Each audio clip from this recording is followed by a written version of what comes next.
we should be live now.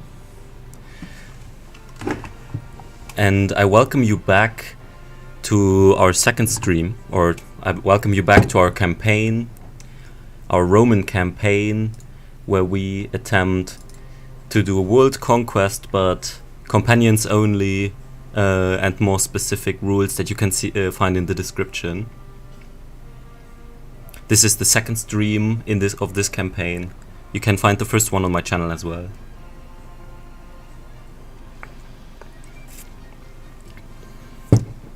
So yeah, I hope everyone is having a great day. And that the audio is accurate.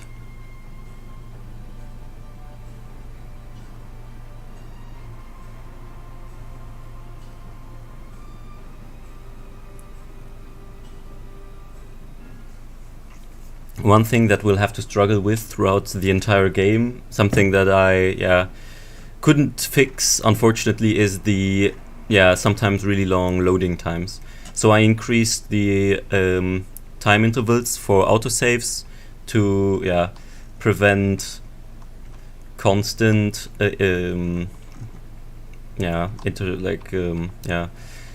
I just don't want to sit around half the time looking at loading screens, basically, is what I'm trying to say. In any case, let's take a quick look at our situation here, because it's been a while.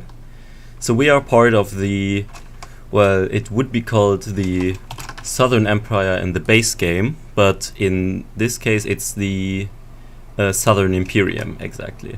So with the Rome mod, all of these cultures are revamped and all of the troops are recreated, and it's way more dynamic and way more interesting in my opinion. But maybe this is also just my personal perception of it, because I've been playing the base game so much and just any change is just really nice. So we have our 34 people over here. Of course, all of them are just companions, so no troops are allowed, no mercenaries. We have some prisoners, but yeah, we can get rid of these actually. And my hope is that we will go to war pretty soon. If we are able to go to war, then we can farm a lot of money basically. And until then, we run around, we kill some bandits, maybe some smaller enemy parties if we can find some. Let's do this tournament over here. And we just want to stock up on some money, because companions are quite expensive.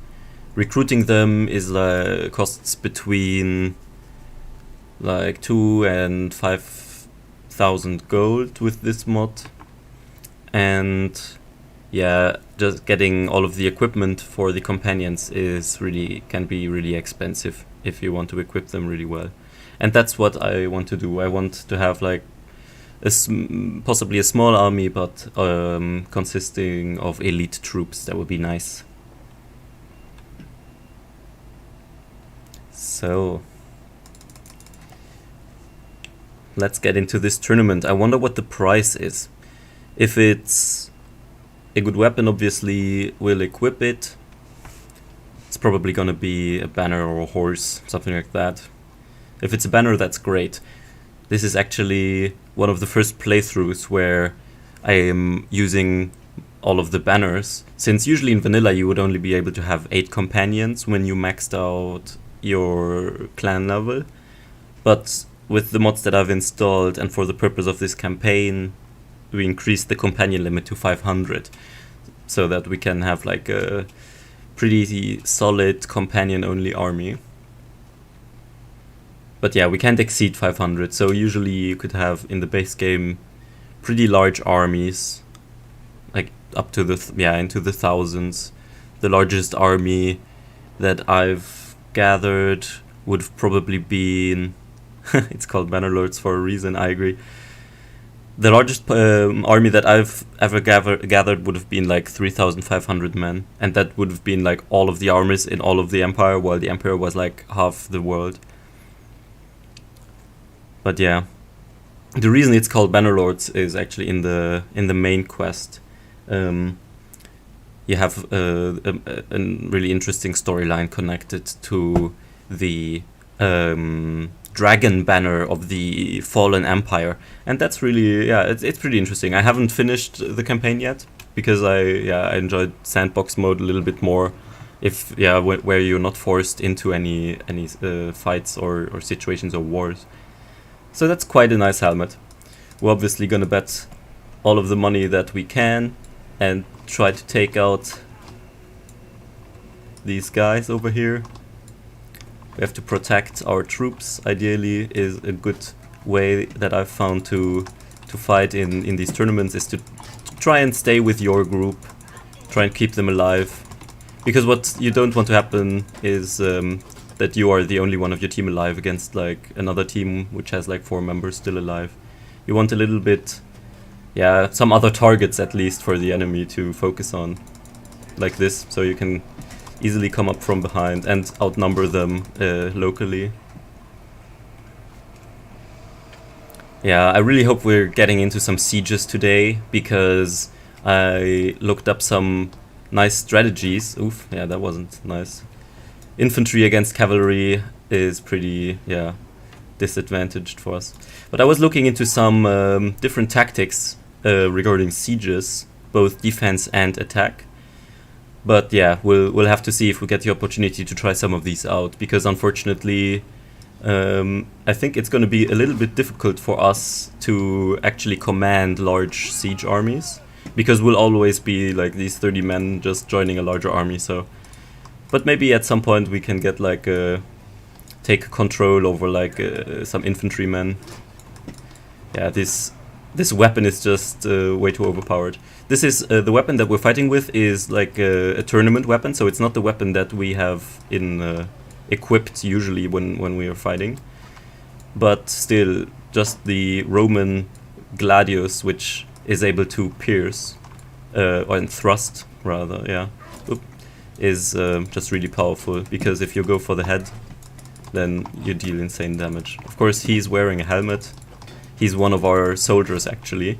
He made it really far in the tournament, it seems. I don't know if we're in the finals yet. But yeah, I'm always proud if one of my troops or generals makes it to the final round. And then, yeah, they seem to take a lot of damage. Okay, unfortunately, none of our troops made it to the final battle, except for us, obviously. I don't think we've actually lost a tournament. Miss. So far. At the beginning it's most difficult, because when you have very bad armor, because armor is one thing that translates to your tournament, which is really nice. So if you have really good armor, then you definitely have an advantage in the tournament. So yeah, let's immediately check if we can recruit some dudes. This person, unfortunately, is not male, which, we need to look for men of the imperium culture. Unfortunately, these are the only rules that, these are the rules that the Romans had for, nice, pretty cheap, for their recruitment for their armies. And these are the rules that we're going to follow for our role-playing over here. They are pretty cheap, actually. I've paid like 5,000 for some, but I guess these people are quite inexperienced. We'll put them into the cavalry, into the infantry, I think. Yeah, they come with no gear and pretty crappy stats.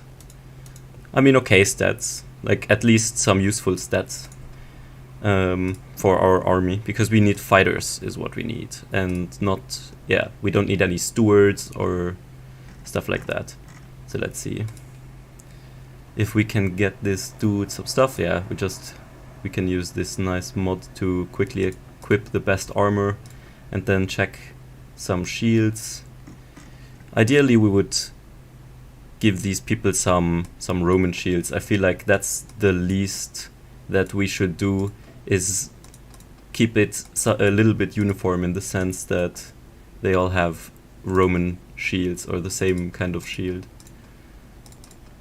Yeah, so this dude has really crappy stuff, but I don't feel like spending much more money on him. So I'm just gonna turn him into an archer, hoping that he will keep his distance a little bit. And we will, yeah, continue. I'm wondering if we could take these guys out. They have some cavalry, but they're mostly infantry. I think we could take them on. Especially with some, yeah, superior strategy, or rather, yeah, the AI is just really stupid, is what I mean with that. So yield or fight. We will obviously attack. One of the rules for this playthrough is that we are not allowed to auto-resolve battles. Ah, this map is interesting. What? Damn. Okay, we got some hills. If we run up these hills, we can pretty easily secure a high ground. So I don't. Do we have? No, we don't have any archers. These should be all of our troops. Yeah. So I guess, yeah. Follow me first. We're gonna move up here up the hill, over here, to confront the enemy. Okay, they are splitting up their cavalry. Interesting choice. We're gonna bring our troops over here. Our horse archers, they can, yeah, we'll put the horse archers a little bit further in the back, but we'll do like a pretty long line for those, and we can put the infantry just over there and in shield wall formation. So it seems they are defending. Yeah, we are the attackers. So we'll need to engage this, it seems. Maybe we can bait the cavalry. It seems they are already coming over. Yeah. They should be no issue for us. Just because there's 5 of them and like 20 of us archers. Yeah. Our infantry is kind of slow. I feel like there should be a running command. I don't... Oh, I think it's the scatter maybe, perhaps? But I don't know. We'll just let them come. We are not under time pressure here.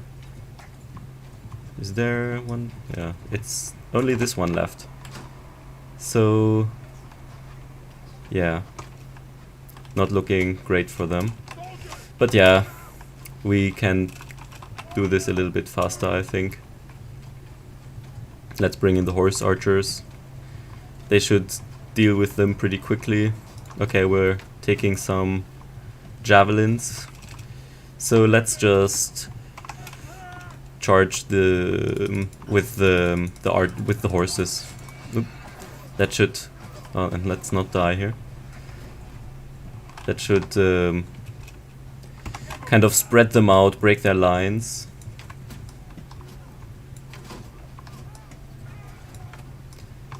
Yeah. And our infantry is coming as well. We can take some of these out.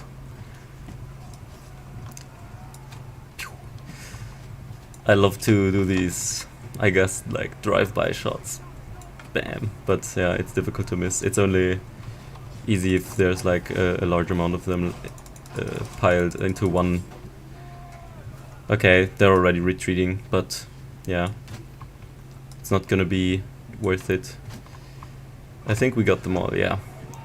Nice. Okay, they should have some nice loot, I think, because yeah, they have some special people.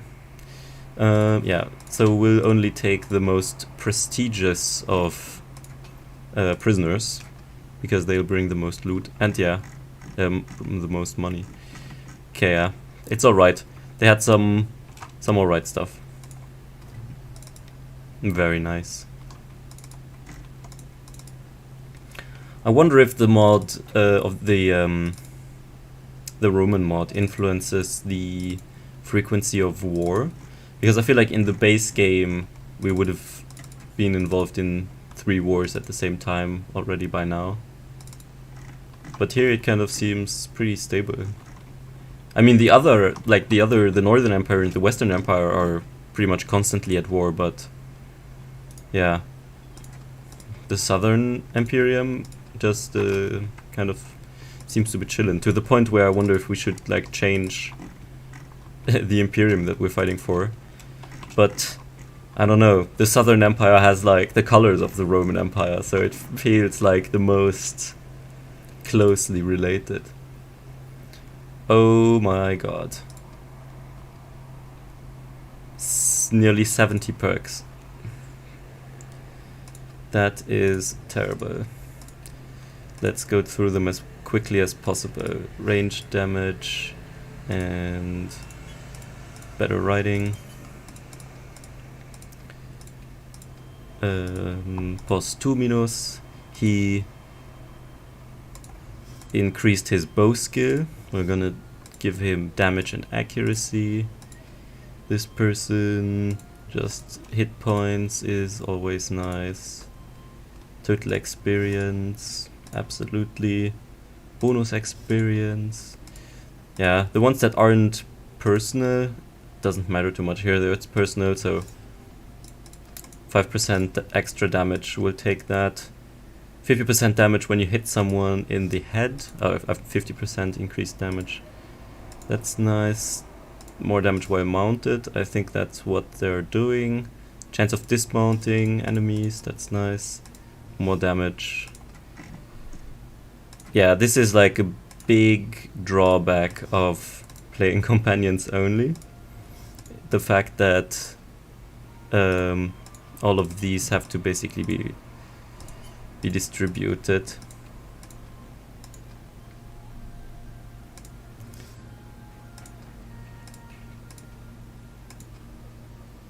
Melee weapon damage, charge damage,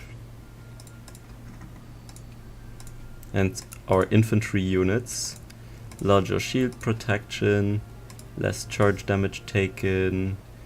Yeah. Let's do these. What do you have? More. Okay, doesn't matter. Take more damage, less charge damage. Yeah, while wandering, regeneration is nice. More endurance, more vigor. This is truly a drawback of this. But at least it's they are all like leveling up the same skills, so it's pretty straightforward. I always just pick the same. The issue is if we let the AI take control of the perks that are distributed, then it will do like pretty random stuff. Oops, I messed that one up. So yeah, we do want to be in control of which perks these people get, because it allows us to specialize them a little bit. So damage to shields is the important one. More throwing damage, accuracy penalty while mounted, chance of dismounting.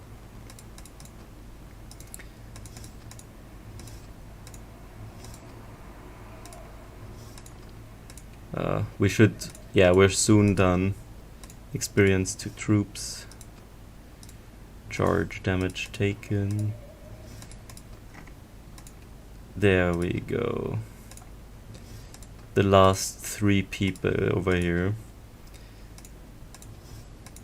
So you're gonna get shield breaker, more damage and higher accuracy, damage with melee weapons. There we go.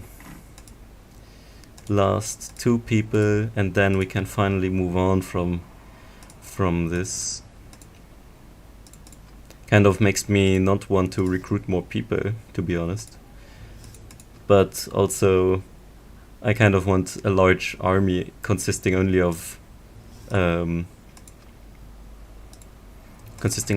companions. I think that would be pretty cool as well. I mean, what would be a companion run if we don't max out all of our companions? There we go. That should be it. Okay, there are some of these perk level ups that we can distribute. Let's try to even them out more or less.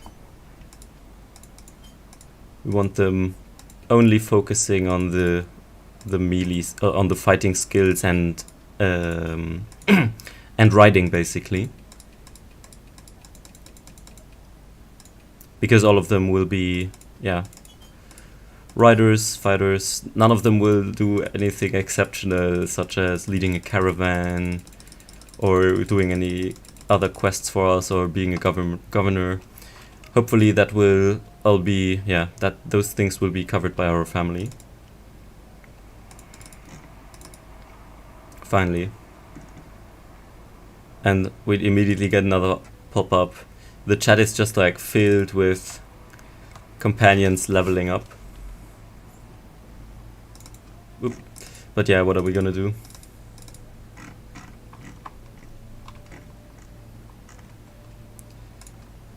Let's join this tournament. A banner of the Sultan's Eagle. That sounds pretty epic. In a siege during the last episode stream, I saw a banner that had like a real, or I mean, what's like a interpretation of the Roman banners, with the eagle on top, like a little bit with a different design than Bannerlord usually does. And I thought that was pretty neat.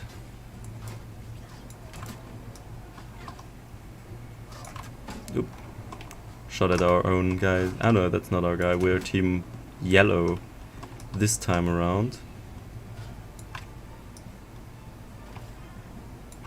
Yeah, we need to get closer. Probably take out this. Oh, okay, that's not good. So let's just. Oh, he stole our horse, or he stole the horse that we wanted to steal. Okay, not quite clear how. Yeah, there we go. Now we can take this guy's horse, and now we should be able to win quite easily. If, yeah, there we go, with the sword. Let's get close. Nice, the stab. Come on, over here. Lorenzo the Merciful. I will not have as much mercy with you as you might have would. There we go, first round is done. It's time to fight Butoro the Red. And he's actually in Team Red. Wonder what makes a guy be called the Red.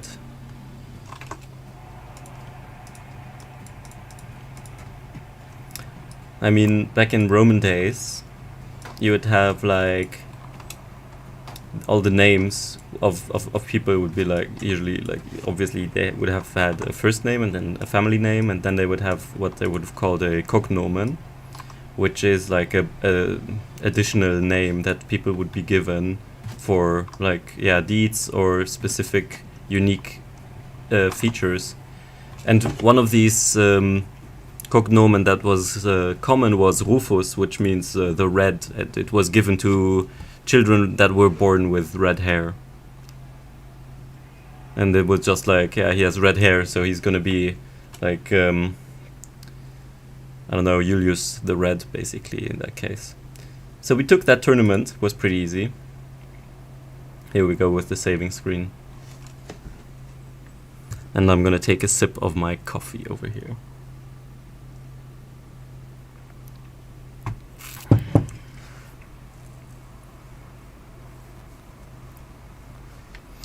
I wonder if there is a way for us to instigate war. we could possibly...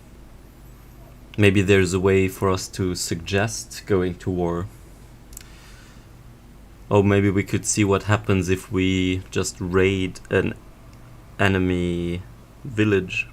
Or, well, a village that isn't of our culture. But yeah, it's a little bit unfortunate that we are not elevated to vassal yet, because as a vassal we would have voting rights, and I think as a vassal you could pretty easily vote for wars if other vassals are motivated to join as well.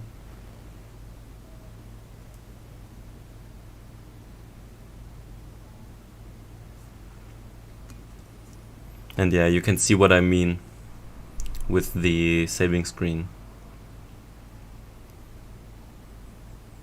But hopefully this won't happen too often in this stream.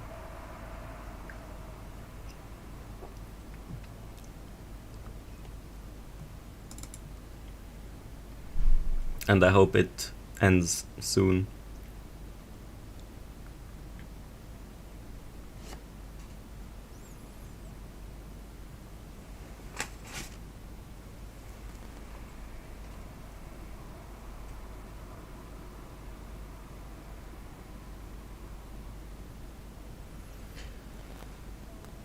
Well, what else is there that I could talk about regarding the Roman Empire while this is saving? Yeah, so since we just did a tournament back in the Roman Empire, gladiators were actually, yeah, pretty rarely slaves that were like sent to their death, or like basically it's kind of nowadays some people think of these gladiator fights back in the days a little bit about as like basically some fun public executions or some people that were forced to fight to survive, but really it was a career. So people would go to gladiator school and then like enroll at like an arena and regularly train and then take part in these events and then win lots of prestige and money basically. And yeah, mostly like usually these fights would never go to the death. Did they die a lot? Yeah, mostly they would fight, and it would like maybe you've seen in movies the depiction of like the gladiator disarming the other gladiator, and then everyone looks over to the emperor who is observing the match, and he either gives a thumbs up or a thumbs down, and if he gives the thumbs down, then that means the loser needs to be executed. But this really didn't happen that much, especially because obviously what is gained from that?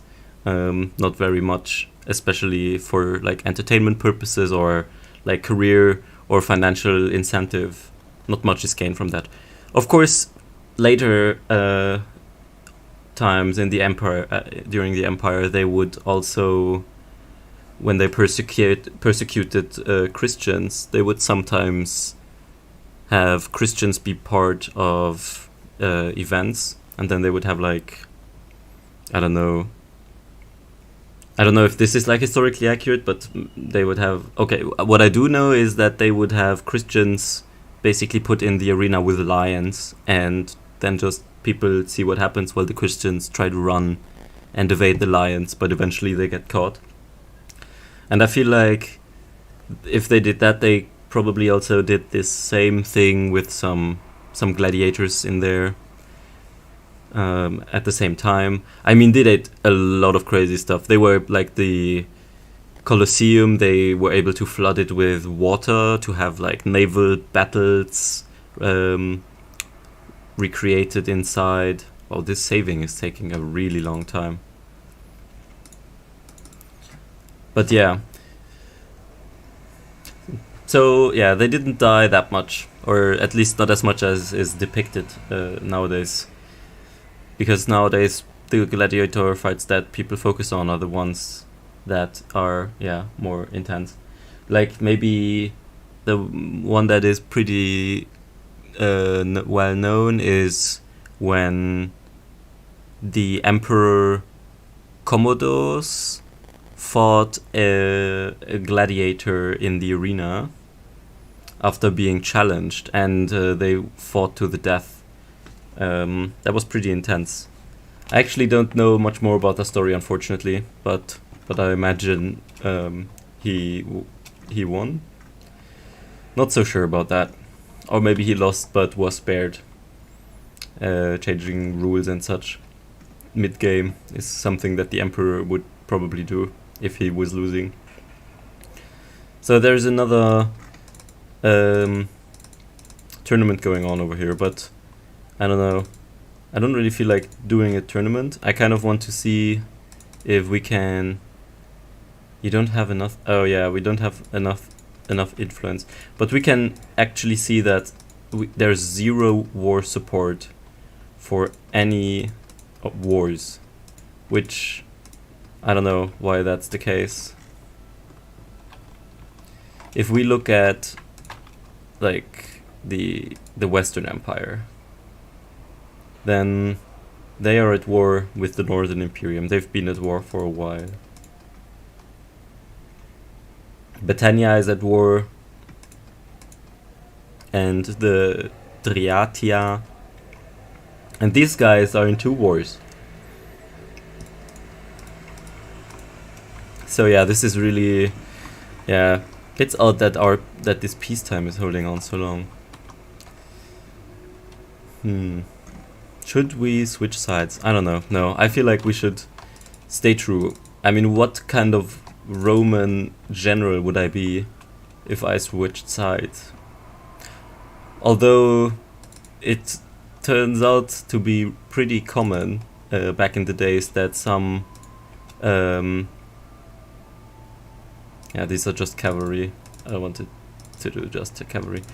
Back in the days, it used to be pretty common that when an army was a Roman legion was created from multiple smaller armies, then sometimes when the battle was turning and the Romans realized that they were losing, then sometimes a legion would just turn on their friends and either like do a deal with the enemy and fight with them against their army, or they would just abandon the army.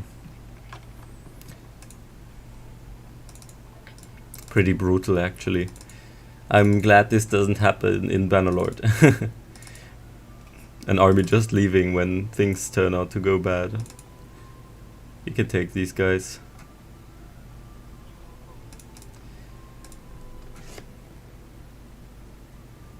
Yeah, and if you wonder why it's night and then we go into the battle and it's day, it has to do with a mod that I installed, the configurable battle scenes mod. I just edited it in such a way that all of the battles are taking place at noon, just for better visibility, and I don't really want to fight during the night. Okay, I don't want my archers to run into the water, actually, so we'll pull those back.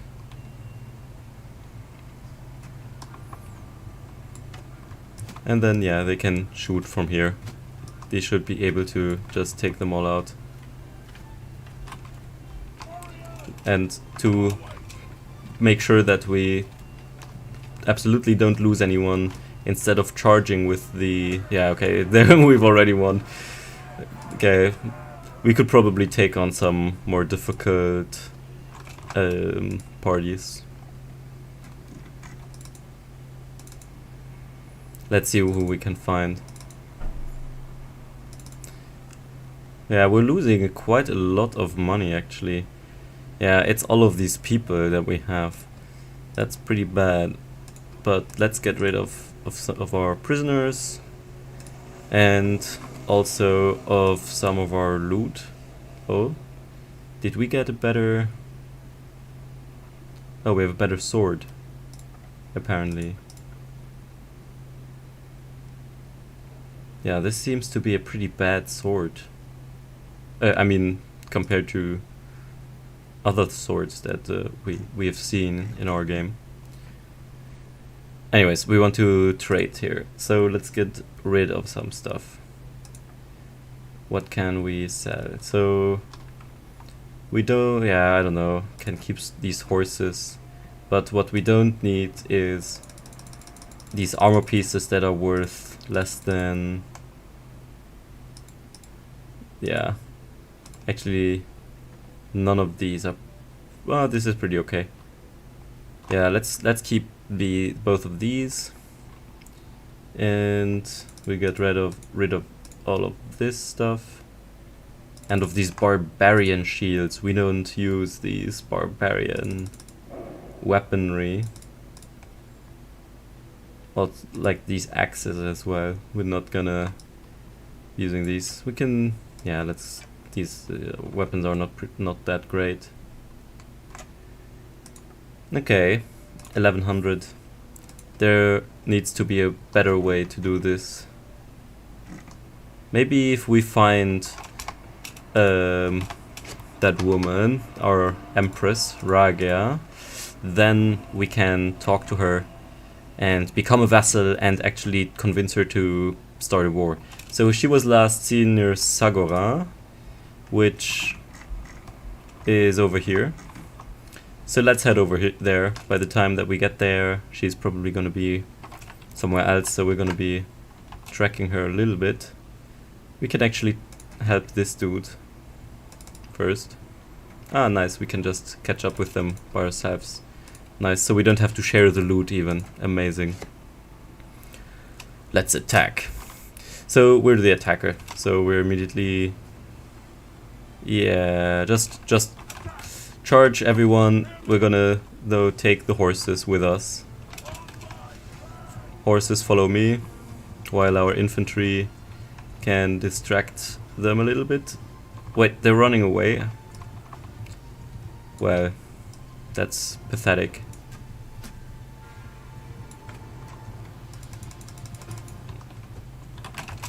And now we can tell our cavalry to engage these. The difference between engage and charge is that with engage they will try to, yeah, take their distance, use their bows, maybe take some strategic position, and with charge they will literally just go in and fight to the death, as if, yeah, there was no point to doing anything else. Which is nice for the infantry to do, because they will do a lot of damage that way. With, yeah, obviously also increased casualties, but what are you gonna do?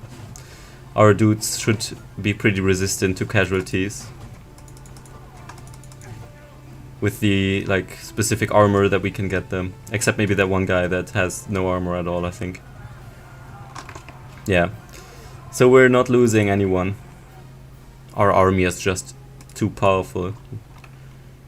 We're gonna take all of the prisoners that we can. Nice. Some, and all of this loot. Okay, and now we're gonna continue to find the Empress and hopefully convince her that we are a worthy vassal. Or possibly, yeah, we'll have to see. Because one thing that I wanted to do actually was to, yeah, I could pledge myself as a vassal, possibly.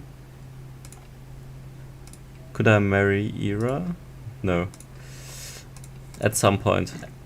But yeah, so one of the rules was actually that the only land that I could get is land by conquest.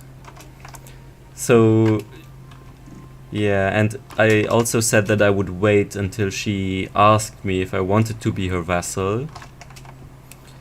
But really, what are our options here? The Western Empire, Northern Empire have, wait, are they still at war? No, they stopped warring. The Northern Empire is at war. But yeah, okay, I think what we'll do is will go and will become a vassal, and then will instigate a war, because I don't think we'll actually get land from becoming a vassal. So you are known as a brave warrior and a fine leader of men, Legio Maximus. I shall be pleased to accept your sword into my service, if you are ready to swear homage to me. I am ready. Then repeat these words. So I repeat that she is the rightful empress of this of Caladria, that you are the executioner of the will of the Senate of the people, all of that stuff. That I accept the induction into the army as an archon, which is like a count, I guess. And as such, I'm a commander, and I will follow all of her orders. Of course we will. We get some troops, but we're gonna decline this very generous offer of troops, because, yeah, we are not allowed to use any troops. Yeah, we're gonna take all of this free stuff and give this dude some nice armor. Yeah, all of these people can use an upgrade. Okay, expensive senator toga. I mean, yeah, we don't want this. We want to wear that senator toga ourselves, because no. Just take this armor, whatever. Oh, I think this one is a little bit better. But I mean, we are the senator now, right? So let's see, where's the toga? There it is. Nice. There we go. Looking a little bit more Roman over here. We can even do this. Okay, I don't like the helmet. The rest is nice. And a horse that we can ride, but I think we would just walk as a senator. Alright. You have done a wise thing, Legio Maximus. Serve me well, and I promise you will rise high. Well, the only thing that we want is the Emperor to rise high, and the Empire. So now that we are a vassal... What's going on over here? So now, for some reason, war support jumped to 100. Yeah, this seemed to have been a bug, and this solved it, which is really nice. We don't have any influence to start a war, but since everyone is at 100% for declaring war on literally anyone, I think war should break out pretty soon. Oh, this is us, so we should pay some extra attention to our perks over here. Relationship bonus to people when you barter. Influence gain from... Okay, that's nice. We get all of our influence back from voting on things. Persuasion success chance against characters of your own culture. Oh, required. So that's nice. We're gonna go with our own culture. We had the choice between our own and a different culture. Yeah, so all of these other people don't matter too much. Yeah. 50% resistance to getting staggered. Largest protection for blocking in the wrong direction. Arrows per quiver. Yeah, more ammo is always good, especially in sieges when we're attacking. Combat movement speed. Then we have Papius over here. Armor penetration with melee attacks. That's really nice. I imagine that's just like extra damage. Ammunition to throwing when you are mounted. Yeah, I don't know. Hit points while traveling is the one to take in that for our case, because we will not be waiting in settlements a lot. We will mainly be running around in armies. And this dude, he can want control. Okay, so let's possibly, I don't know, what war will probably break out? I guess with the other empire, I assume. So let's stay close to this border. And we can... Oh yeah, we have a bunch of new banners. So we can go through all of our companions, where each one of them is able to carry a banner. And we already have a lot. Yeah. So... decreased range accuracy, decreased morale shock. Yes, all of them will be distributed anyways. Oh yeah, I wanted to get rid of some of this. Yeah, all of this is pretty crappy. And these weapons... Oops, I just I didn't want to sell this quiver. There we go. And this crappy rusty dagger. Who needs a crappy rusty dagger? So, will there be war or what? Do we need to... What do we need to do? This is insane. Like, just from running around these 2 seconds, 2 more people gained these perks. We will probably not do this all the time. But yeah. Someone should probably use their influence to declare war.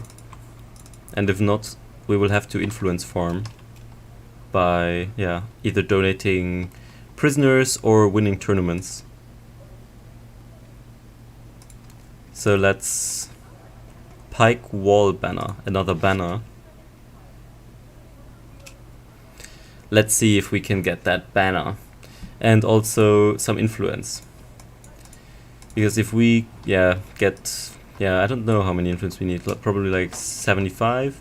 If we can get that together, then it's gonna be looking really nice. Yeah, this was perfect. Ideal round. If we have 75 influence, we should be able to declare war.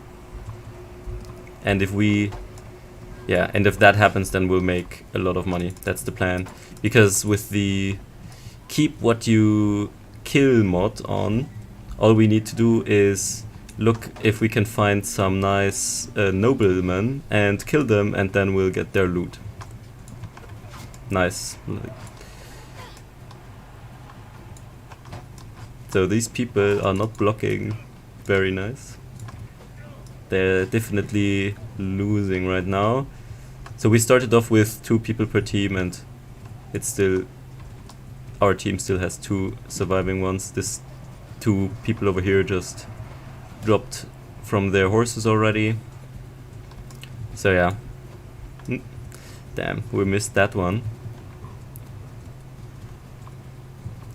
One thing that I really enjoy about this game is that the way that it calculates damage based on like the speed.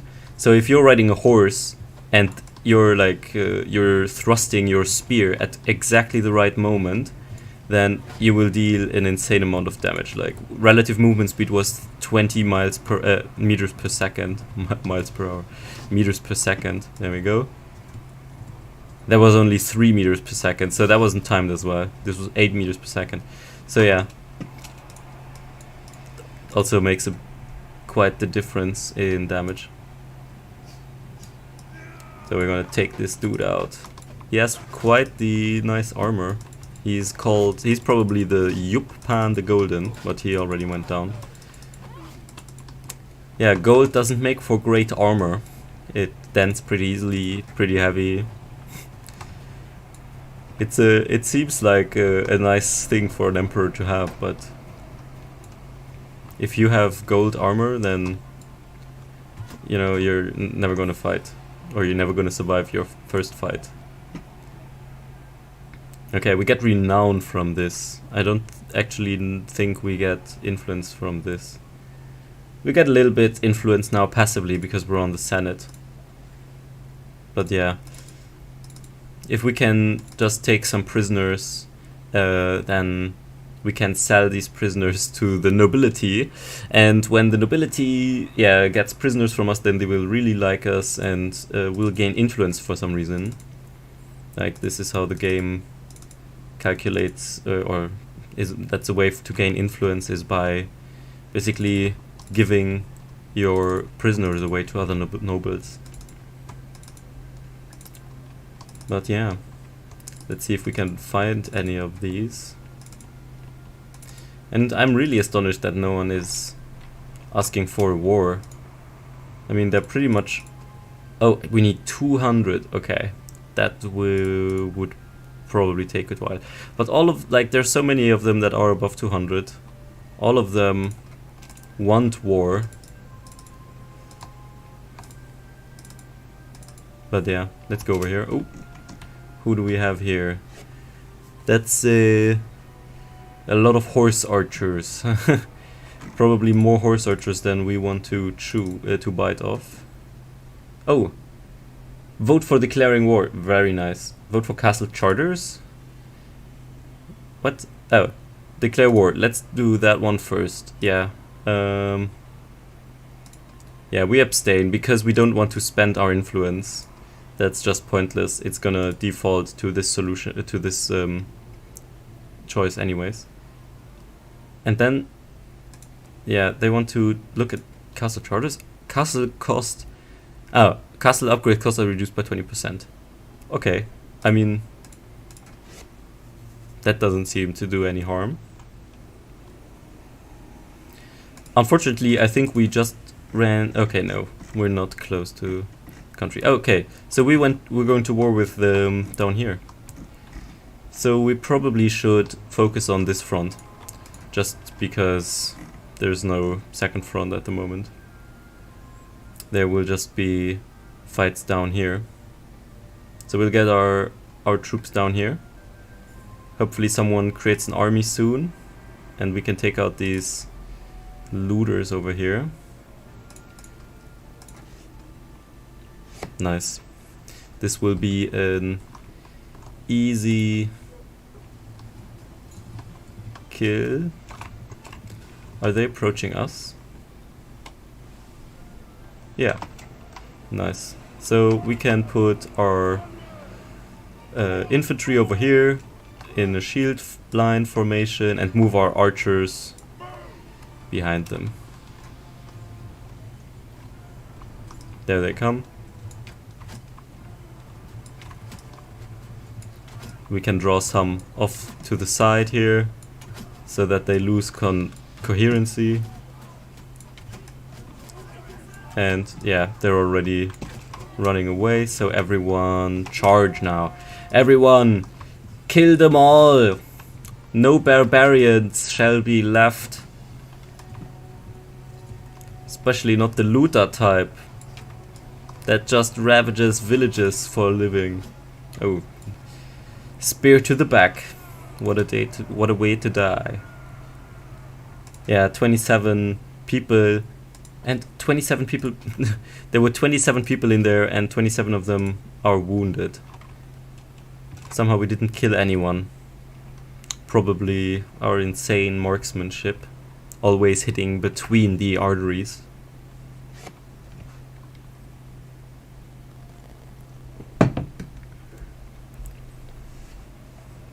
Okay, we can now get rid of some of our prisoners at the closest castle.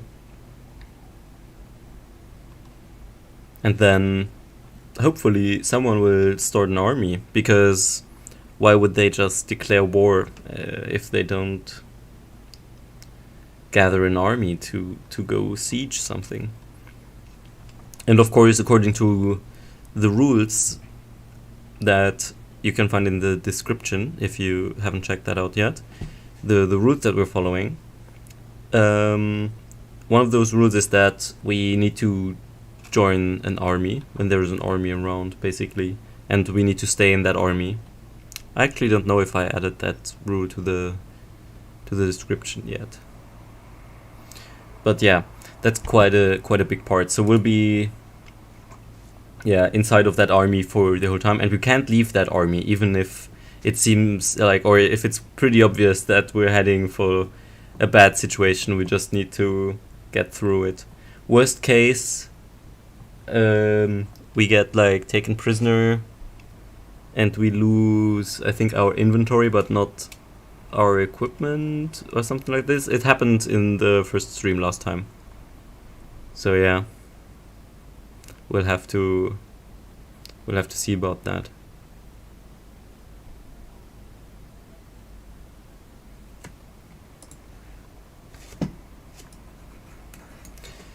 Again, the loading screen of Doom caused by the mods, I assume, because in vanilla the saving and loading was always like it's a matter of seconds. But with the mods, with this mod pack, it's longer. But I tried taking out some mods and it didn't improve. It seems to be the Roman mod. And without the Roman mod, what is this, you know? Just some guy playing Bannerlords with quality of life mods? No.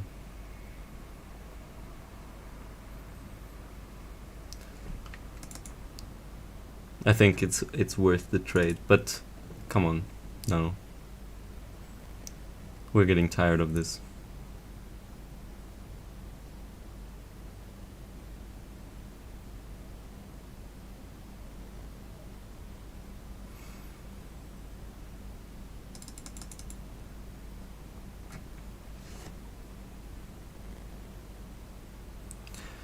Yeah. So back in the Roman Empire, if you were like a commander, then you probably wouldn't have just joined a you wouldn't have been conscripted into a larger army. Of course, you would have been notified of larger armies gathering, but in the end, it would have been pretty much up to you, and also your soldiers were pretty much loyal to you more than anything else, because most of them, you know, they don't live in the empire. They're paid by their commander, so most of them have their loyalty with their commanders, and their commanders mostly have their loyalty with basically any situation that benefits them most. So that's why on multiple occasions you would have commanders switching sides during a battle, or like Caesar did, march on Rome with his army to take Rome, because the men in his army were more loyal to Caesar than they were to Rome. They believed Caesar was the authority. Which also makes sense, because Caesar was the one that paid them and their families and their retirement, took care of their housing after the war. Caesar was the one that gave motivational speeches, all of that. And there were multiple situations, like when Marcus Aurelius was emperor and he was handling the threat of the Germans, to the north, the Celtics. At some point there were some rumors about his death, which were false.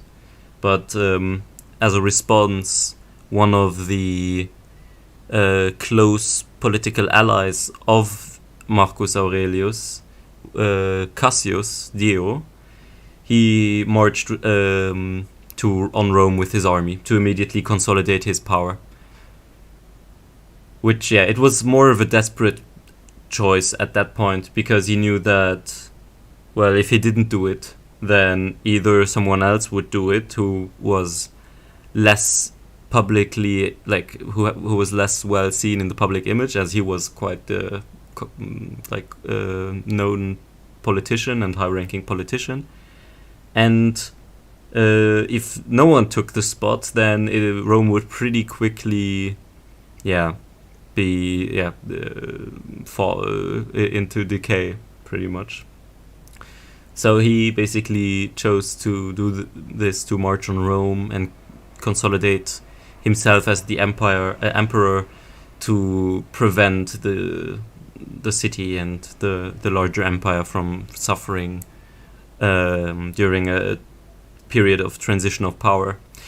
But yeah, then it turns out Marcus Aurelius wasn't really dead, and then yeah, Cassius Dio couldn't really stop his campaign because already he had convinced so many people that they should see him as emperor. It would be kind of weird if now he said, oh, never mind. Also, Marcus Aurelius basically saw that what would happen if he died is that Cassius Dio would immediately seize power, which didn't, wasn't well appreciated, to say the least.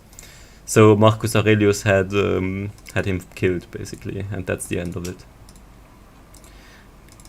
And that story nicely filled up the entire saving screen. What's going on? Now they want to do another war. Wow.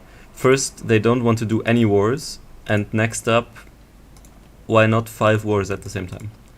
We can't stop it, so we might as well just let it happen.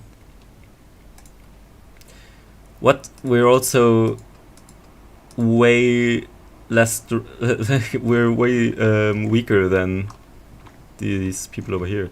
Or have we already lost this castle? Hard to say, because no one seems to care about this war or form an army. So it's not that evident. It's not so easy to say what we should do. We could take on these guys real quick. Let's do it. Give them hell. Riders with me. Let's take them on. Just like the grass flying around. Oh, we actually got a headshot from there. That's nice. Oh, they actually did the most sensible thing when you're charged with cavalry. Like, group up and try to stop, to catch the cavalry in your ranks and then deal damage to him. But yeah, we are archers, so we don't have to charge them. Horse archers, yeah, quite strong, but also, I mean, makes some sense. Oh, this infantryman is really fast compared to all of these other guys. Okay, yeah, we took these. Not really a surprise that we did this with quite ease. Now, we got our first step of our plan going, which is that we vote for declare war. Our empress is gonna destroy our realm by declaring 100 walls. So let's get rid of our prisoners. We can get a little bit of influence from that. Yeah, we're... Okay, so seems like we don't do this third war in the end anyways. So yeah, I don't really... it's not really clear why no one's creating armies. Maybe it's a similar bug as earlier with the 0. Oh my god, I'm not gonna do this now. Maybe we need to create an army to trigger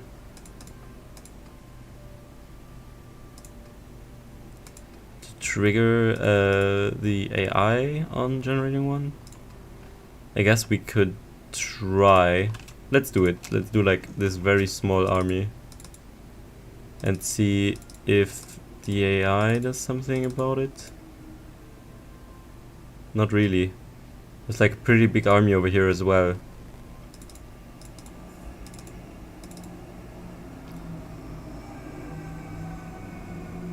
Yeah, this is an enemy. But I don't want to share the loot, so it's okay. Yeah. It's really odd. I don't understand why no one in our realm is raising an army.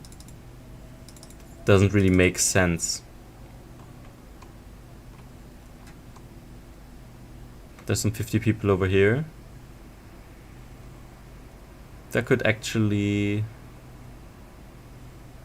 24 cavalry, I think, though, is a little bit too much for us, because we have 20 cavalry.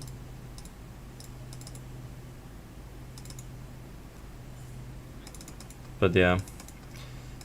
So we will, if we are outnumbered in cavalry, then we will not be able to gain cavalry superiority.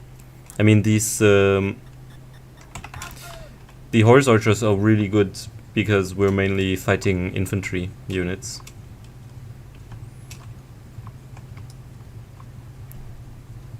Yeah, and to counter cavalry, we will need to get some more infantry units.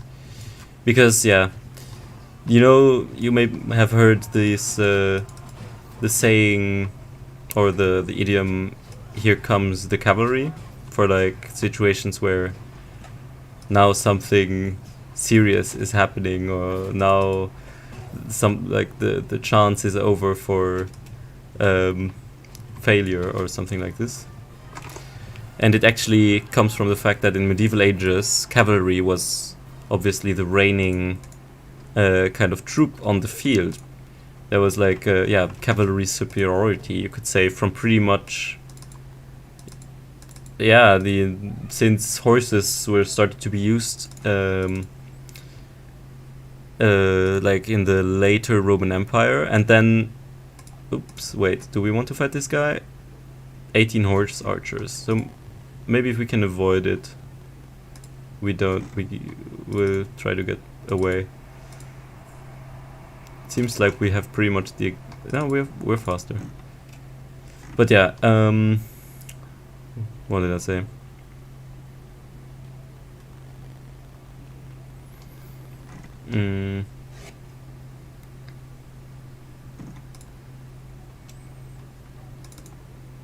Oh yeah, the cavalry.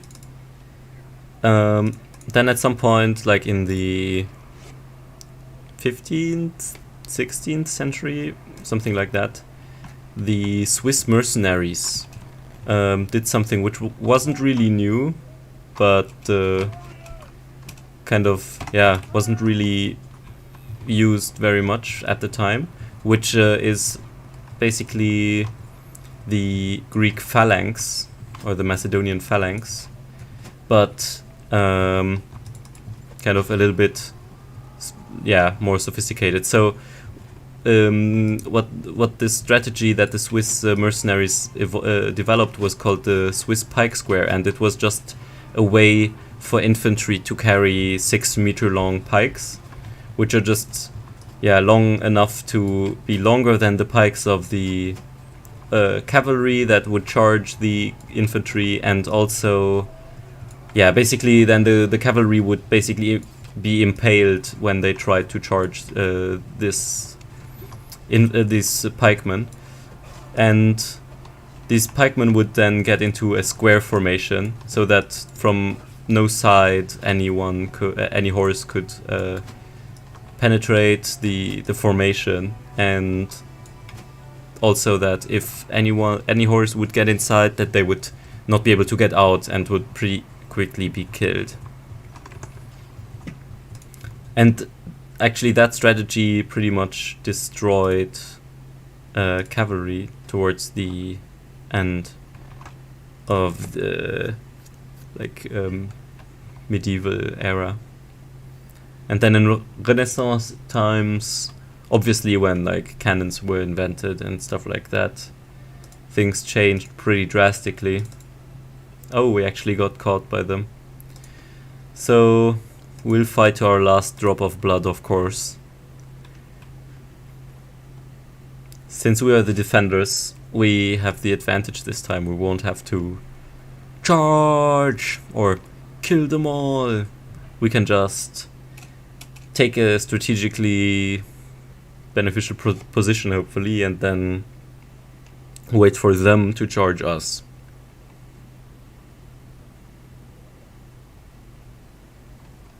Exactly. So, pretty open battlefield. I think the most sensible thing is just to focus our troops a little bit. Yeah, look, our infantry can just be over here in shield wall formation, doing nothing specific, just kind of not being overrun. Oh, yeah, okay, so we're gonna move them a little bit over here because we don't want our cavalry to be squashed. There we go. And then we'll just have them, yeah, stand like this. So everyone stand like this. Oops, no, come back. I just wanted to tell the infantry to move back a little bit. So they are coming closer. Yeah, at some point I should probably split up the horse archers into like horse archers and maybe like horse archers with spears. Oh, this doesn't look very great. Maybe if we are in front of the infantry, we look more intimidating. Looks like they're trying to get behind us. Okay, that's a dude on the camel. It's pretty obvious who my target will be. So where's the guy on the camel? Don't tell me he died already. Oh my god, the camel is already down. Okay. I wanted to go one-on-one on a duel with the commander of their army. Ooh, we don't want to. We don't want to get hit too much by these guys over here in melee combat. Can deal some damage, maybe distract them while our cavalry deals with their infantry. And then should be pretty easy to take out the rest of them. There we go. How's it going over here? Pretty much all done. So our cavalry can engage and our infantry can charge. Horses running away from the battle. Devastation in the area. Nice triple kill there going on. There's a banner. Maybe if we can take this guy out, that often, I don't know, it feels like it deals an extra blow to their morale when someone with a banner dies. And I think like the bonus, the boni that you get from carrying a banner in your army disappears as well when the person carrying the banner dies. Or falls, I guess, rather is the better way to say it. Come on.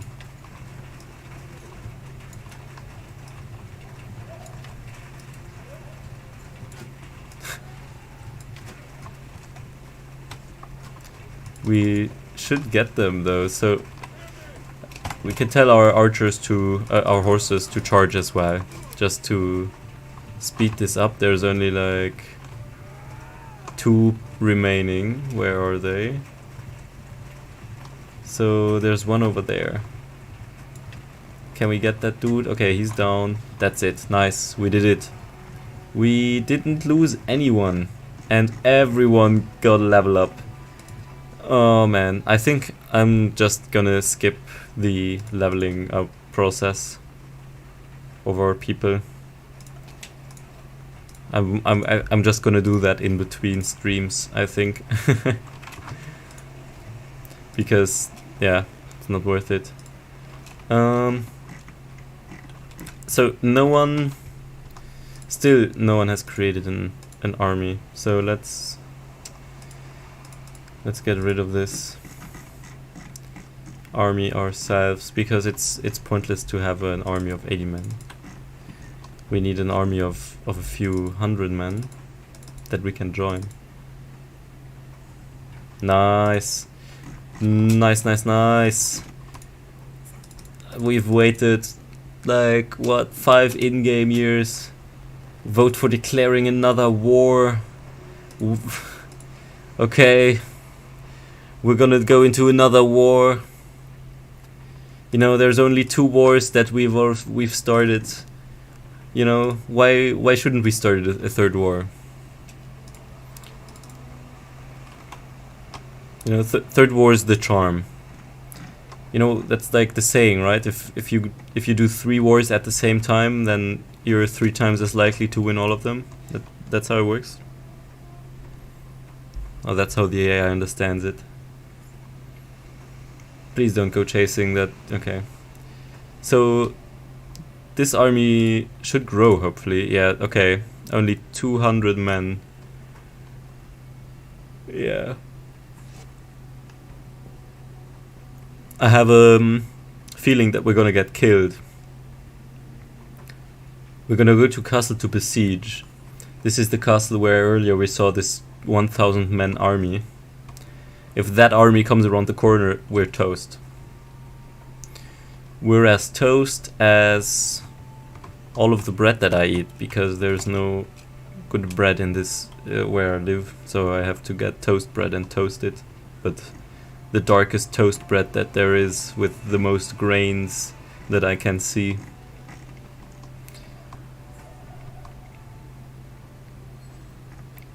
What's this? Vote for declaring another war. I'm actually not even gonna look at this. Oh. Yeah, this is not an ideal situation. I didn't see this army coming, and I guess neither did our commander. Gonna take another sip of my coffee over here.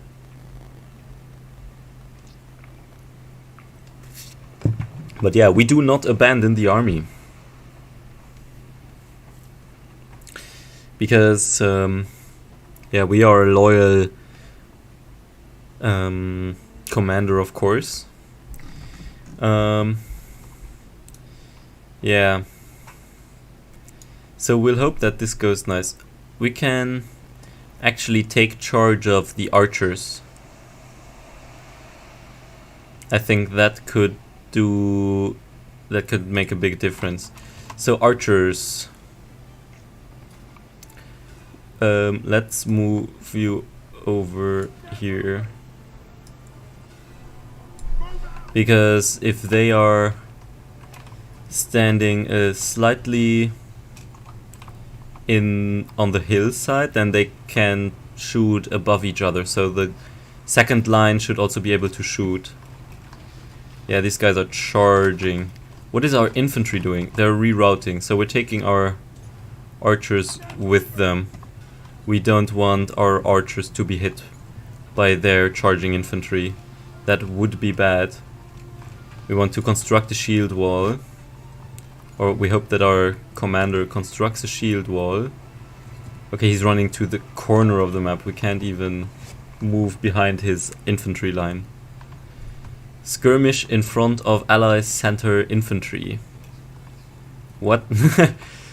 We're not gonna skirmish with archers, but what we can do is try to move them in such a way that they have like the advantage of the hill, that we can deal some damage to them. Okay, they're closing in, but we are shooting at them now. Okay, we got some cavalry coming in from this side. We're, yeah, not going great. We should probably move up. What is this dude and his infantry? He's just like, his strategy is, well, if I stand in the corner of the map, then the enemy needs a really long time to get to me, and if the enemy needs a long time to get to me, then I maximize the time that I'm alive. And yeah, that's not important. Skirmish, yeah, okay, we can do that, I guess, with our cavalry. Oh, nice, yeah.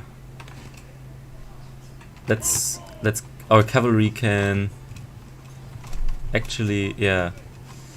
I didn't see that we can also take charge of just our cavalry.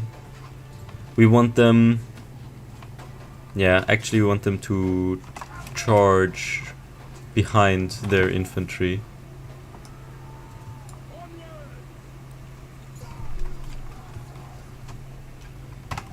So let's see if we can deal some damage here by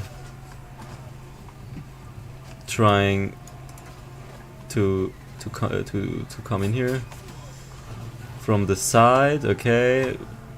Skirmish obviously involves hit and run. Protect left flank. Yeah. I don't know about that. Oops. Can try to. Oops. We can try to regroup behind them. So it's actually going okay for us right now, but even if we win this battle, we won't have enough people to finish the siege, I believe.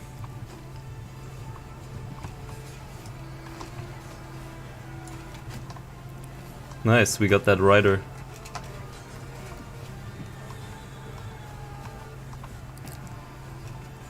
So it's looking quite alright. We have infantry superiority over here, local superiority.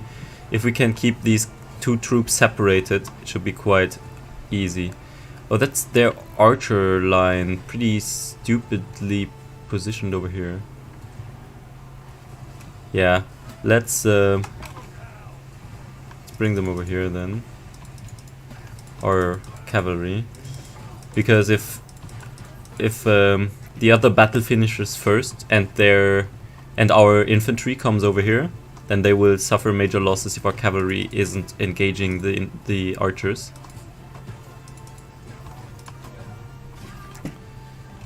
Yeah, I don't know, it seems like they should probably not stand in a straight line, which makes it really easy for us to just run through like this and deal quite a lot of charge damage, just like 33 consistent damage just by running in a straight line to all of their archers.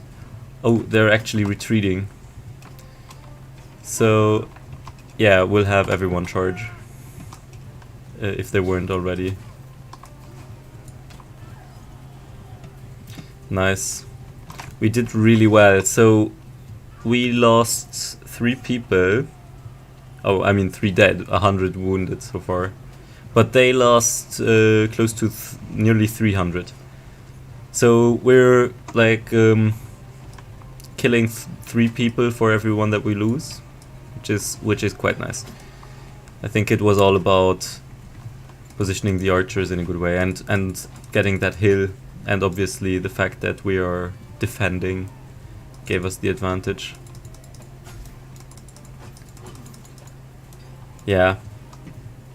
Now we just let this finish. All of these troops will either die or run out of map, and then the battle will be done. So let's speed this up a little bit. Yeah, we are charging. There you go. This is it. Right? Last dude. He's in the middle of there. Oh, that's him. No? Oh, he's 200 meters away. That's the last dude on the horse. Bam! Oh, we missed him. Yeah, we need to get... Okay, he's dead. Nice. He is dead, right? Yeah. Okay, he's amazing. So we lost like 112 troops, and they lost more than 320 troops. Nearly 330 troops. So yeah, our strategy worked out great. Again, we're only going to take the most high ranking of prisoners. Oh, wait, no. This is troops. We're not gonna take any troops. But prisoners we will take. And all of their loot. Nice loot. Very nice. and it looks like we were in that battle long enough for the game to think that it needs to save. Although, yeah, we don't have any issues with this game except for the saving. Anyways, so 14 people were wounded in this battle of our 36 companions, which is a quite a nice rate. I mean, we could go on even if we were if it was only our main guy, Legio Maximus. We could still take on pretty large amounts of infantry troops, as long as we have enough arrows.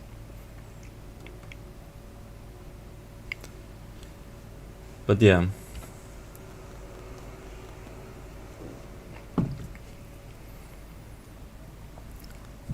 What else are some fun facts? I should definitely prepare some Roman fun facts for the next stream for these situations, so I could just like take out my list and tell some really cool stuff. Yeah. So even though, fun fact, even though the Romans lived in the Mediterranean, they were the ones to invent heating. So yeah. Or like not heating, obviously, but the concept of a radiator to some degree, like a heating unit in houses. But yeah, back then it would get colder, I suppose.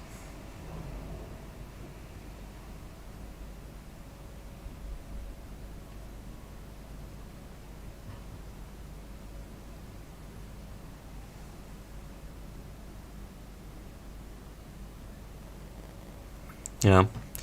Also, there have been many social anthropologists that have argued that feudalism is the most stable form of a society.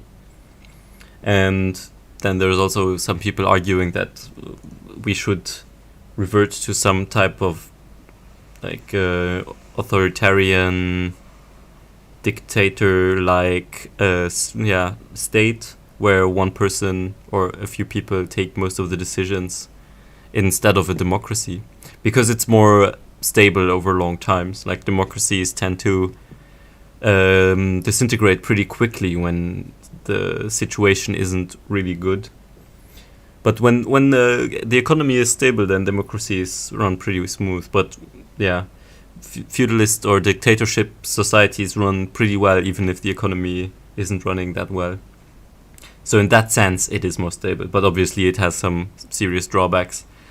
But what was really interesting about the Roman monarchy was that it was kind of customary that the emperor would not appoint his son by blood, but rather he would adopt some capable adolescent boy who was also born into nobility and attended different many schools already, was versed in the arts of debate and politics, and they would adopt that person and raise them to become the next emperor, such as, you probably know, Caesar and his his adoptive son Octavius, who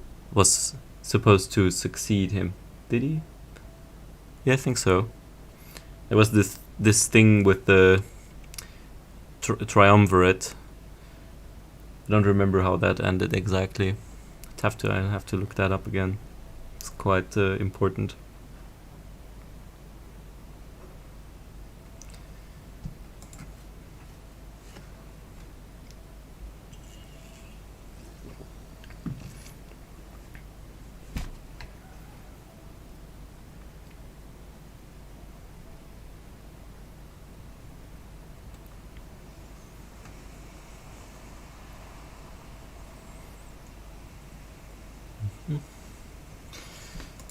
Oh well.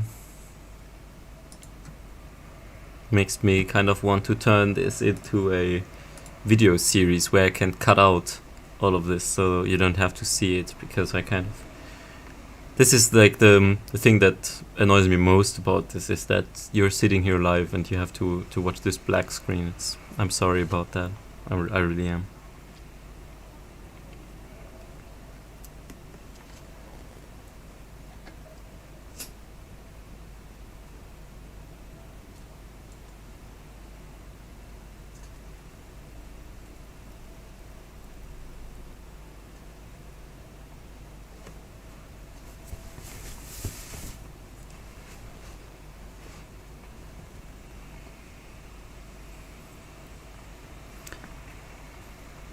Another fun fact about the Roman armies is that they were very well organized, and not only to the point where they could accomplish pretty much any military objective, but also many other tasks. For instance, when the Roman army approached the Germanic border for one of the first times, I think it was Caesar actually who saw the Rhine River and decided that he would spend some time building a bridge across the river to cross it with his army, and his at that point a few thousand men, a few hundred horses and mules and workers, peasants.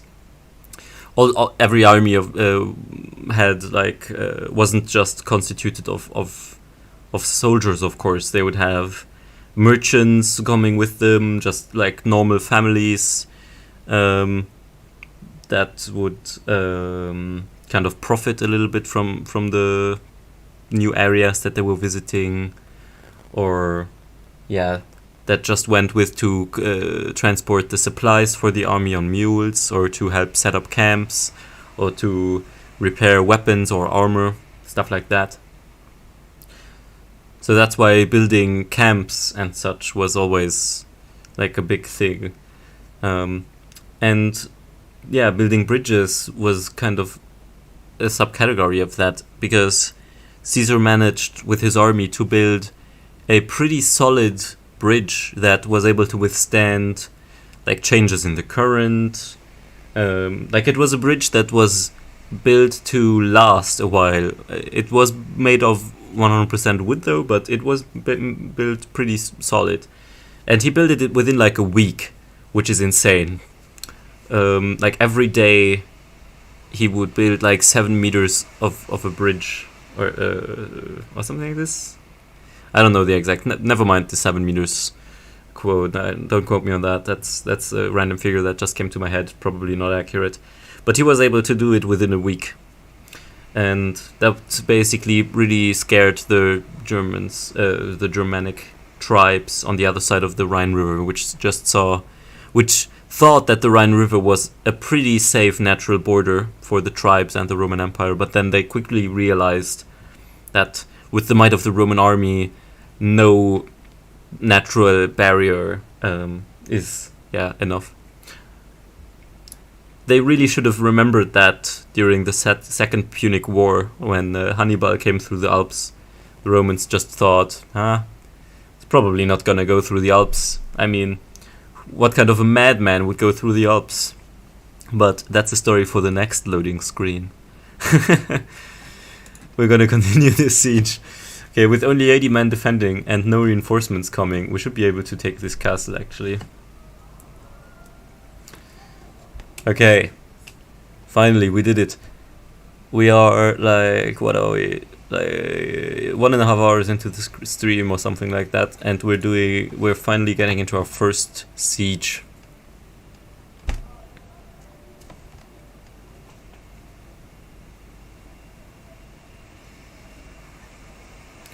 There we go.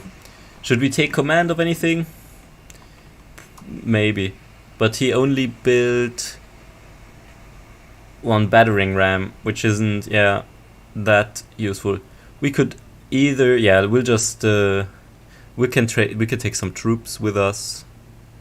We want to take like these guys over here. These 35 people over here seem quite reasonable. 35 infantry units. Yeah, we'll take them. I'm mounted, but I don't know. It tells me as if that was like an issue, but I can just do this and be mounted and command the armies, so it doesn't seem to be a big issue. We're gonna take advantage of this to take some of their archers down. Want to get headshots. I need to get a little bit into handling a bow again as on foot. It's a little bit different than on horseback.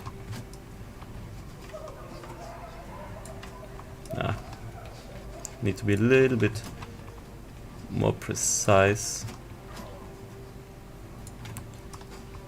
So we want our troops. Yeah, they are here. Or are they? Yeah, these. Oh, our troops are going on the other side. I don't think that's a good idea. Let's bring them back over here. We're not gonna have them go to the other side. We're gonna have them focus all of our efforts on the flank over here. Oh man, we're losing a lot of people. Ooh. What was that? We were hit by something a little bit more serious than an arrow. Oh yeah, they have like a ballista over there, I think. So yeah, we should probably have our people charge. So if we lift this ladder, they automatically charge. And we can have our guys charge this ladder as well. Or these might just be our guys. Prevent these people from... Come on. Can we prevent these guy? No. It's a little bit... yeah, we just hit the ladder there a few times, which is a little bit buggy. I feel like we should have hit him through the pieces of the ladder. I don't think the ladder should be like an invulnerable shield. They are assaulting the gate, but we are assaulting the wall. Taking out some archers to cover our... Okay, we're out of ammo, but luckily the enemy is supplying us with ammo. Oh no, they're using bolts. Oh, there are some arrows over here. Use siege machines on right side. With siege machines, do you mean ladders? Because I don't know if a ladder would qualify as a siege machine specifically, or maybe just like a ladder. But our troops are kind of flooding in, taking out the last archers, hopefully. Nice. Can we get a hit on the dude on the ballista? Yes. Okay, somehow that headshot didn't kill him. Yeah, assault the walls. What do you think we are doing? Italia. We are assaulting the walls and we are using the siege engines. And yeah, it seems by the kill feed we can see it seems to be quite the slaughter on their side. So they are losing quite intensely. I mean, they had like 80 men to defend this place. Can't really blame them. They did their best, but they're just not numerous enough. Yeah, he's dead. We're getting this guy, and he's dead. There we go. This should be it. Yeah, we won the battle. Nice. Our first siege is completed with this. So we yeah, pretty bad trade, but it's okay. Yeah, we haven't met properly yet. Okay, Some of our people are... Okay, most of our people suffered quite a lot. But none of them died, I think. Or maybe we don't see the ones that died because they're gone.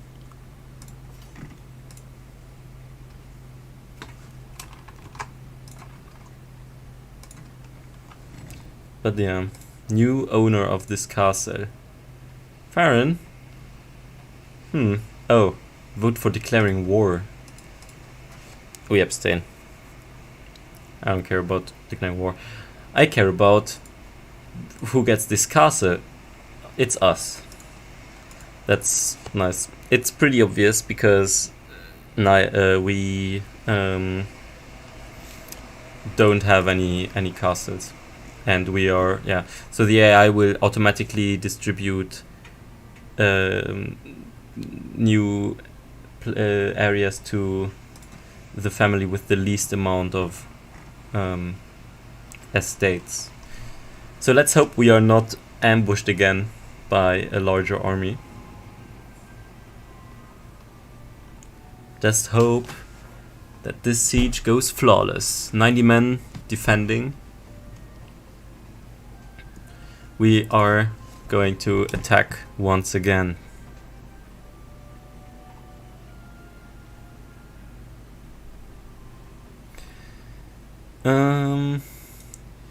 What's the situation? So yeah, I think it would be fun to just take control of the 100 infantry units and tell them to follow me. And now I don't... Oh yeah, some of them are following me. I think the rest are just different troops, or a part of a different commander. So yeah, they are charging over here. We should probably charge on the same area, or maybe like we are outnumbering them so much that we could probably get away with opening two flanks, because it will put them at a disadvantage more than it will put us at a disadvantage. So we can immediately tell them to charge these ladders while we take out some of their... Ooh, that was a pretty nasty hit of the siege engine there. Okay, pretty stupid of these 5 dudes to go up there pretty much just by themselves. But now more of our army arrive, and yeah, they should pretty much overwhelm them over there at the gates, at the wall, while we distract them a little bit. So if you're focusing on the infantry, then you will get hit by my archer, by my arrows, and if you put your shields towards me, then you know my infantry will get you. These guys over here, unfortunately, we'll have to take them out ourselves pretty quickly, because they will deal some damage, because our troops will need some time to get there, and by then they will lose a lot of life. Okay, so yeah, we did it. We pretty much, actually, this assault pretty much killed everyone already.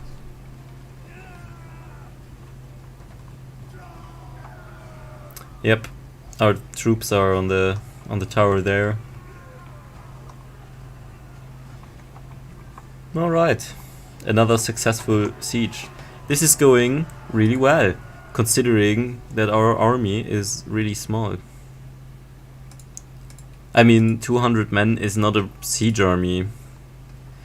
It's a mistake army. It's a kind of army that the AI makes and then is immediately destroyed. The kind of army that only consists of 3 parties. Yeah, I don't know. Okay. There's only 24 troops, but the rule says we can't auto-resolve. So everyone... Oh, no units under my command. Just everyone charge. And then we might get that castle that we just took. But yeah, we want to get rid of that castle at some point because we want cities.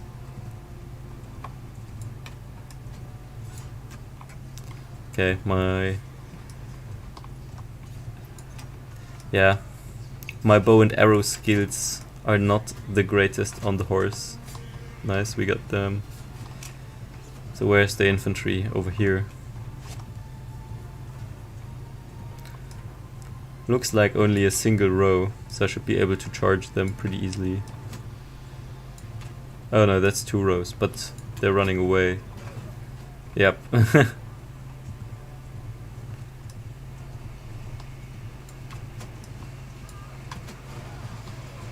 Nice. Dealing quite some nice damage there.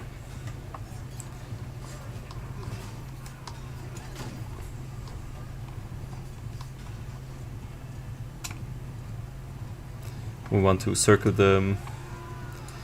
Yeah, so they are trying to get closer together, but no chance. They have lost. And we have taken them prisoner. Nice. Take all of this loot. Nice. If we sell this loot, we'll make a lot of money. Unfortunately, we are kind of running low on money right now because every day costs us 1,000 gold to just have our army exist. Nice. They want to give us the castle as well. I won't complain. Hopefully these things are producing some money. Suddenly there's so much more here.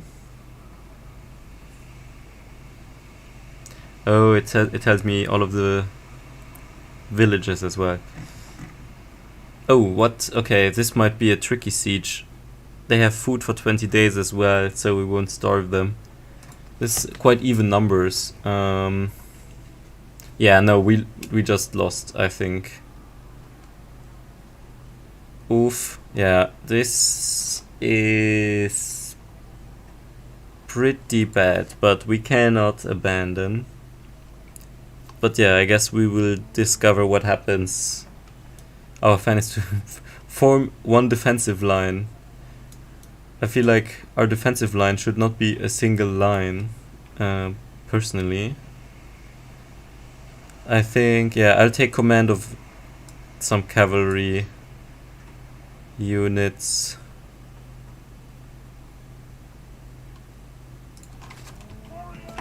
So I will do my best here.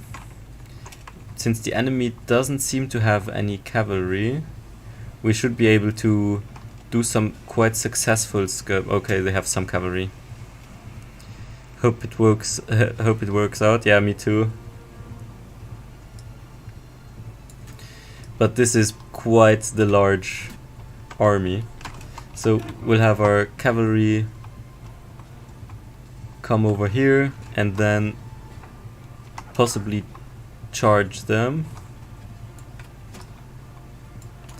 They're trying to defend here with their cavalry, but we should be able to take some of them down. Yeah, they built an entire shield wall of cavalry over here, so we'll pull off our... Oh, that's a lot of cavalry. Yeah, that's not going to go very well. Oh damn, we hit right into their shield wall. We need to pull back immediately.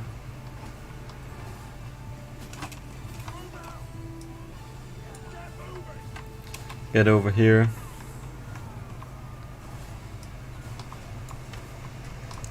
A bit confused by that spear in my body.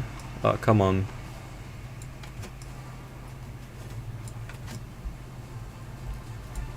Probably need to do some damage here as well. Oh, let's actually we're gonna charge. Yeah, I don't know how well this will. You know, ideally we would charge them from behind, but it doesn't seem like a possibility.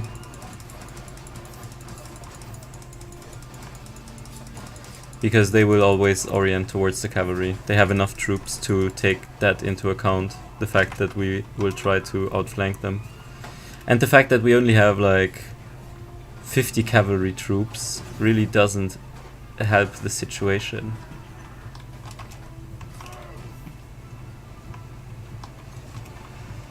Oh damn. And their cavalry is like hunting ours, that's... Oh yeah, so this battle is lost pretty much already before we started it. Damn, they have a pretty impressive shield wall, I must say. Oh, we could possibly like... if we could get to their archers. But I feel like we'll be dead very soon. Pull back. Yeah, I... Are we... what's going on? Oh. We're... okay, I didn't actually see about this. So this might be one reason why we lost so many people. Because our army pulled back in order to form a defensive line. Yeah, my troop is probably dead, yes. But everyone... ooh, this... yeah, so I can't control the infantry, which is probably the one standing over here. Oh man. What happens when you lose? I think we will lose all of our items. And yeah. We will obviously we will become prisoner of them, and either we'll have to escape at some point somehow, or maybe pay ransom or try to escape. Skirmish on Mount. Does he realize that there is only 2 of us horses? But I can see what happens. Right now, all I see is an enormous army.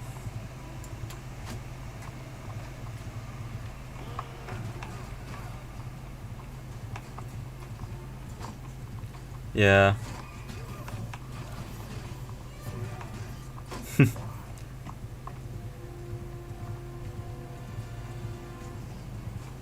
Yeah, this is really not looking good for us. But also, they don't seem to engage us.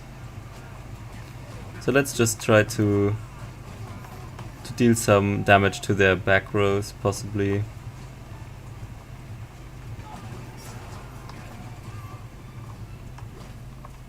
Yeah, we're killing some people here, actually. And we're not losing any people. So this might be a way to, yeah, I don't know, to get rid of some of the enemies. And then if we get like down to roughly a similar amount of troops, then it would be like, it'll all come down to small unit tactics. But yeah, I feel like this is unwinnable. I mean, they have 500 troops, we have 170 troops. I will fall back to our line over here and speed the battle up. But because I can't engage any battles because I'm not the commander of any of these. The best I can do is, I guess if I fall in battle, then the AI will take over and they will all charge, and then everyone dies on our side. This way at least we can deal a little bit of damage. We can just do this until we die.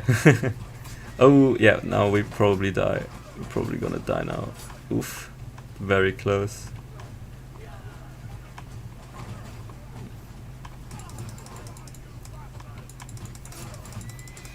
yeah, taking some people with us. But yeah, now they should charge, ideally. And if not, then we will be stuck in perpetual camera. So let's hope they decide on an action, please.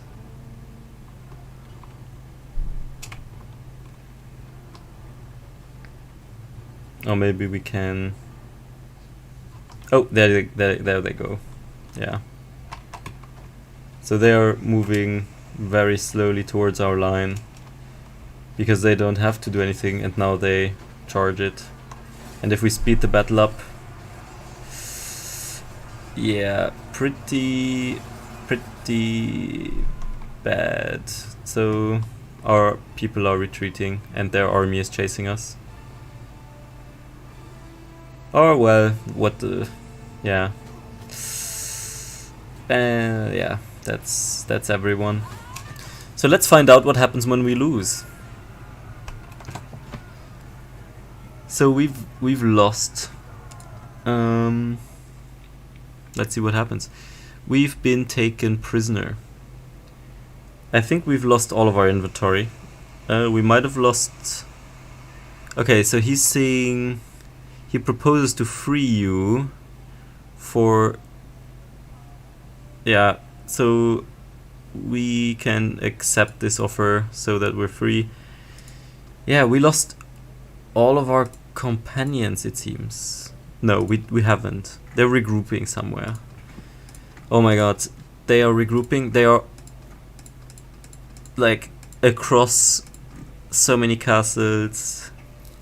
Prisoner of someone else, prisoner of even another person. This guy is just staying at a city. Okay, we don't lose them at least. But we probably... yeah, did we? Yeah, we lost all of our weapons, all of our shields, all of our armor, all but 3 of our horses. We lost all of our food. The bandits probably took that. Poor senator. Yes, Legio Maximus. But you know, it's not his fault. You know, he's just loyal to the empire.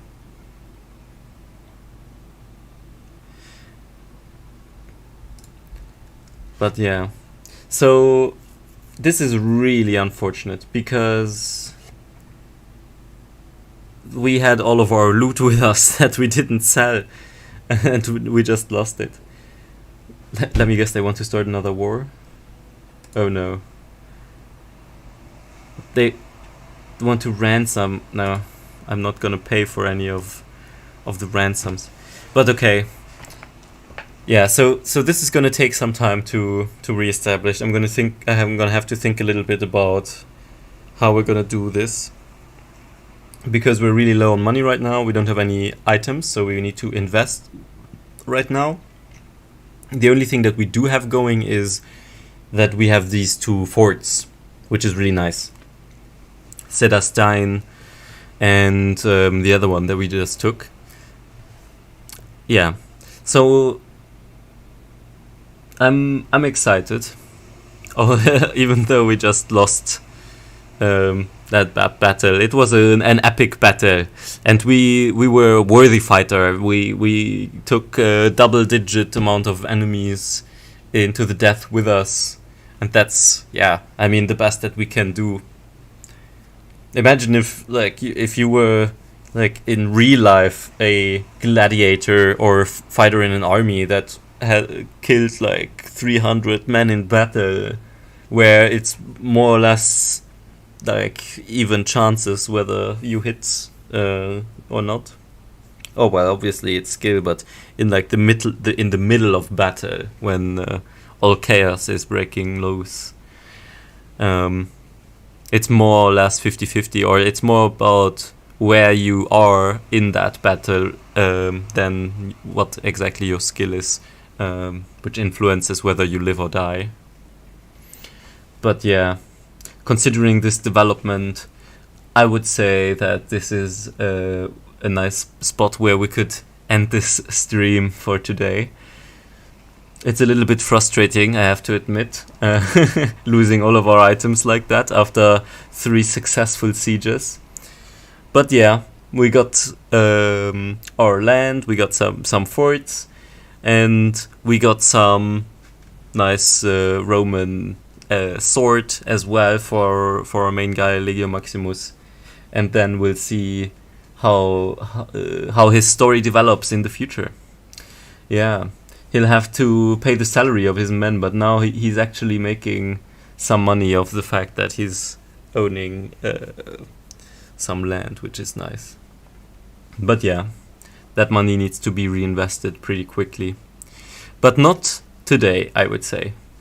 So I really hope you enjoyed the stream. And if you did, please like. And if you like the content in general, then also subscribe to my channel. And also check out my Bannerlord's videos if you're interested in more historical content and strategy games.